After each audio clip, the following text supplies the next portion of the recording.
I'm Dr. Erica Bove, and welcome to the Love and Science podcast. I'm your host, and also the founder of Love and Science, Thriving Through Infertility. I'm so excited you're here today. With over a decade of experience helping thousands of women just like you, I empower professional women to build their families with confidence and compassion. Let's dive in.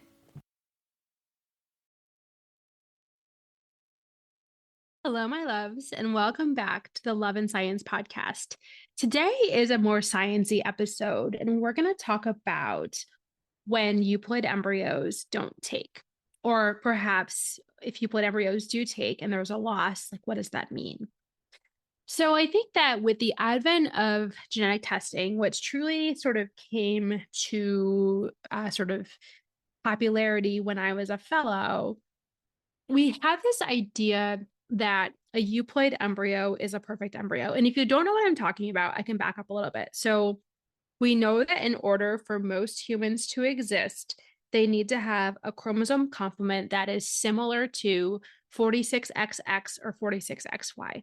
Now, there are some variations where people have an extra chromosome here or there, or maybe they have a duplication or a deletion, or maybe on microarray, something shows some alteration under the surface. But in general, we think that most clinical pregnancies are actually unrecognized because they happen so early. And this is related to egg quality issues. So when the egg goes to sort the chromosomes, or perhaps the early embryo is undergoing its cell divisions, that there can be too many chromosomes to go one way and too few chromosomes to go another way. A lot of times with the recombination events of the chromosomes, things can happen as well. And that can lead to an embryo that does not have viability related to aneuploidy, which basically means that it doesn't have the correct set of chromosomes. Now, we have learned a lot, over the last 10 to 15 years in this subject.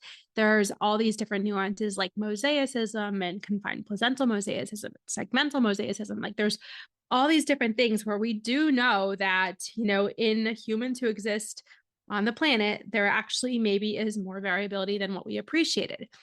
But it is thought that a lot of the sort of pregnancies that never make it to term, to viability, a lot of times the sort of miscarriages that happen are related to losses that happen due to chromosome number. And so, I think it's really important that we think about, how many areas of progress we've made in fertility medicine over the last 40 to 50 years, right? But there's still a long way to go. So back in the day, if you had told somebody that there would be a 65% chance of an embryo taking, they would have looked at you like, you had 10 heads. And I know I'm sort of mid-career right now, but I know my senior partners will talk about this, that it's a real thing. Like people would think that the rates that we have today were just unattainable back in the old scheme. But thanks to research and science, we have made a lot of progress, but not 100%. So I think that it's really important to understand that the fact that we can test the chromosomes of the embryos is really, really important and helpful. Oftentimes it does improve success rates. But there's a lot of caveats because sometimes now I think we equate a euploid embryo, which means 46XX, 46XY. We say, oh, great, we got to a euploid embryo. That means that I'm going to have a child. And especially for like older women or women with a history of losses, that does mean there's a much greater chance that that embryo is going to result in a live birth compared to an untested embryo, maybe from the same cohort, that where we don't have that data, just because pregnancy loss and aneuploid embryos are much higher in people in that demographic. But it doesn't mean that it's a perfect embryo that is necessarily going to make a baby. And so here's the thing. I think it's gotten super dangerous because when a person, especially a high achieving professional woman, maybe even a physician woman, has a euploid transfer and it doesn't work, it's like, what did I do wrong to cause this? This should have been a baby. This should have worked out. It's my fault that this didn't happen. So what I want to say is, of course we blame ourselves. That's sort of the first place that we go. But there's not a lot of scientific evidence like that there's anything that a person does or does not do that leads a euploid embryo not to take. So why do euploid embryos not take, right? I think we can sort of lump this into two big categories. One is embryo factors, and the other is uterine and environmental factors. And maybe a third category, we just never figure it out or understand, which is like probably the most frustrating category. But I think in terms of embryo competence, we have to recognize that a euploid embryo does not necessarily mean a competent embryo. And so, it's important to look at the embryo grading. We know that euploid embryos that have sort of lower embryo grades, like C's and sometimes D's in them, that they don't perform as well. We know that embryos that are euploid that are day 7, when they were frozen and, biopsied and frozen, that those don't quite perform as well either. And so, it's not just as simple as saying, oh, this has the expected number of chromosomes for a viable embryo, like we're good. But I think you have to look at like, how do the cells look and sort of how, how quickly did it meet its milestones? And maybe even in a person, like what was the previous performance of somebody's embryos as well? Because that also can get kind of be a predictor of the combination of the eggs and the sperm and how that sort of has gone together in the past. So thinking about embryonic competence, like sometimes the environment can be absolutely pristine and perfect, but if that embryo is just not meant to be, even though it's euploid, it sort of is sometimes reflective of embryonic factors that are out of our control. So let's think about that. Also, if a euploid embryo does take and there's a miscarriage, which is about a 5 to 10% chance, at least in our lab, we have to sort of think about how sometimes those things, like there's nothing we could have done to prevent that at all. And maybe the embryo, even though it had the correct set of chromosomes, that it was not quite competent. So that's sort of the first thing to think about. The second category of things is the environment. So I think about, sure, we put a euploid embryo into what we think is the most optimal environment, but is there anything at all in the uterus or itself or the overall environment that makes it less likely for that person to get, sort of get pregnant or stay pregnant? And this is also when we think about like recurrent implantation failure, either of tested embryos or untested embryos. They say that after 3 euploid transfers, 95% of people will have a live birth. But I help a lot of people in the 5%, right? Like there's a lot of people, if you think of the numbers of people who are doing IVF, there's a lot of people in that 5%. That's sort of my zone of genius. So let's think about what some of those causes are. Maybe there's a significant hormone imbalance, like maybe the thyroid is really out of whack, or maybe, the somebody has a new diagnosis, or maybe they have impaired glucose tolerance, or even type 2 diabetes. Those things can certainly make it less likely for that person to get pregnant and stay pregnant. I think about it a little bit on the same spectrum of recurrent pregnancy loss. Like maybe there's a clotting issue that was, previously undiagnosed, like antiphospholipid antibody syndrome. We do know that, sort of even early trophoblast invasion can be affected by the blood flow because it's looking for a blood supply, right, and nutrients. And so there is a small subset of people for whom they do need a blood thinner, right, to get pregnant and stay pregnant even in that very early window. So I think about sort of hormonal factors, recurrent loss factors that might be present that can help somebody potentially, once those things are optimized, to get pregnant and stay pregnant. I think about, endometriosis, adenomyosis. Those are clearly uterine and environmental factors. Adenomyosis is when the glands of the endometrium start to grow into the muscle of the uterus.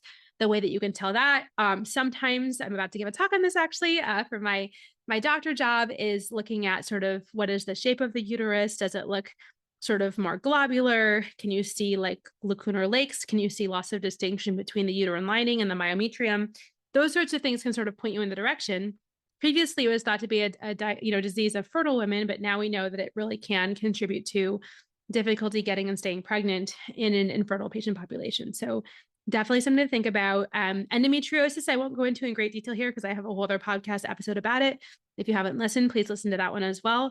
But if there's sort of inflammation and the inflammation is sort of in contact with the uterine cavity via the fallopian tubes, that can also make it harder to get pregnant and stay pregnant. So there's different ways to diagnose that, but oftentimes even doing suppression for like 2 to 3 months before an embryo transfer can make a really big difference in the environment so that a euploid and competent embryo has a much better chance of sticking.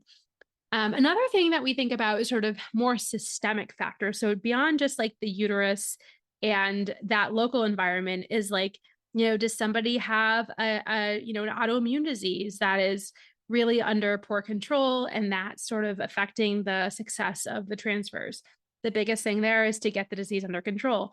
Weight is very controversial, but there are some good data that women who are both overweight or underweight can have worse pregnancy outcomes in frozen embryo transfer cycles and even fresh transfer cycles too. So looking at that and really trying to optimize weight, because like we talked about before, like the body has to recognize that it's a good time to get pregnant. And, if we're at the extremes of BMI, sometimes the body just, sort of it just shuts down, sort of it shuns its energy to the more sort of essential functions. And also sometimes it's thought to be the inflammatory component of carrying extra weight can also negatively affect, a pregnancy, a growing pregnancy. So really thinking about if there's any of those factors that can be optimized. Certainly any exposure to toxic substances can be helpful to eliminate those altogether, whether it's smoking or vaping or secondhand smoking or marijuana. Sometimes even if you're like a basic science researcher, looking at the chemicals that are in your lab can make a difference. My farmers struggle with this sometimes, the organophosphates. I was in the Midwest for like 10 years, so definitely learned a lot about that as well. But really just seeing if there's anything that can be optimized with the environment. And of course, like, I just learned a lot at the ASRM conference about phthalates and how much those can affect things as well. So just not to make this a new source of stress, but really just sort of being aware of like what's in my local environment. How can I do my best to avoid sort of toxic exposures that could yield a worse outcome? And then there's stress. So I will say stress is one of those things that's really hard to measure. We all do believe that it's important at some level. And it feels really crummy to be undergoing this process, with stress being present. I mean, it's inherently a stressful process.